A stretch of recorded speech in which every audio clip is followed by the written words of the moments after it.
BRS Telangana Bhavan కే పరిమితమైందని జాగృతి అధ్యక్షురాలు కవిత కీలక వ్యాఖ్యలు చేశారు. గ్రౌండ్ లెవెల్లో ఏం జరుగుతుందో చూసుకోవడం లేదని చెప్పారు. తనను ప్రజలే లీడర్ను చేయాలని కోరారు. త్వరలో కొత్త రాజకీయ పార్టీ ప్రకటన ఉంటుందని కవిత స్పష్టం చేశారు. సరైన ముహూర్తం కోసం వెయిట్ చేస్తున్నట్లు తెలిపారు. కేటీఆర్ సిరిసిల్లకే ఎందుకు పరిమితమయ్యారని ఆమె ప్రశ్నించారు. బీఆర్ఎస్ కీలక నేతలు రాష్ట్రం అంతటా ఎందుకు ప్రచారం చేయడం లేదని నిలదీశారు. సిరిసిల్లలో 16 మంది బీఆర్ఎస్ నేతలు టికెట్ కోసం తనను కలిసినట్లు చెప్పారు.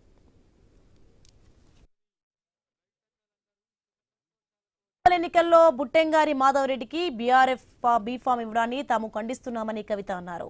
బీసీ రిజర్వేషన్ జీవోపై కేసు వేసింది మాధవ్ రెడ్డి అని గుర్తు చేశారు. ఆయనతో కేసు వేయించింది బీఆర్ఎస్ పార్టీయేనా అనేది స్పష్టం చేయాలన్నారు. బీసీల కోసం బీఆర్ఎస్ ఒక్క మీటింగ్ అయినా నిర్వహించిందా అని ప్రశ్నించారు.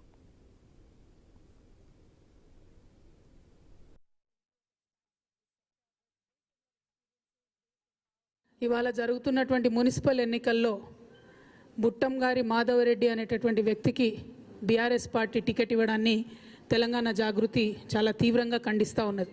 బీసీల కోసం 42% ఏదైతే సాధించాలి రిజర్వేషన్లు రాజకీయంగా విద్యాపరంగా ఆ జీవోను ఆపడంలో కీలకమైనటువంటి పాత్ర పోషించింది ఇద్దరు పిటిషనర్లు. అందులో బుట్టంగారి మాధవరెడ్డి అనేటటువంటి వ్యక్తి ఒకరు. మరి ఆ పిటిషనర్ని ఇవాళ బీఆర్ఎస్ పార్టీ బాజాప్తా టికెట్ ఇవ్వడము మున్సిపల్ ఎన్నికలలో బీఆర్ఎస్ పార్టీ మరి ఆ కేసు వేయించిందా, లేకపోతే బీఆర్ఎస్ పార్టీ బీసీలకు వ్యతిరేకమా?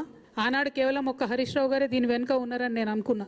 యావత్తు బీఆర్ఎస్ పార్టీ ఈ కుట్ర వెనుక ఉంది అని రుజువు చేస్తూ ఇవాళ బుట్టంగారి మాధవరెడ్డి అనే వ్యక్తికి టికెట్ ఇచ్చారని నేను భావిస్తూ ఉన్నా. మొన్న కేటీఆర్ గారు ఎవరికైనా ఓటేయాలంటే మరీ ఇటువంటి వ్యక్తిని తీసుకొచ్చి ఓటేయమంటారని నేను అనుకోలే. ఇక ఈ నెల 12న తెలంగాణ జాగృతి ఆధ్వర్యంలో ఉద్యమకారుల ఆత్మగౌరవ సభ నిర్వహించనున్నారు. దీనికి సంబంధించిన పోస్టర్ను కవిత ఆవిష్కరించారు. బాగ్లింగంపల్లిలోని ఆర్టీసీ కళ్యాణ మండపంలో తెలంగాణ ఉద్యమకారుల ఆత్మగౌరవ సభకు ఏర్పాట్లు చేస్తున్నారు. అన్ని జిల్లాల నుంచి ఉద్యమకారులు ఈ సమావేశంలో పాల్గొనున్నారు.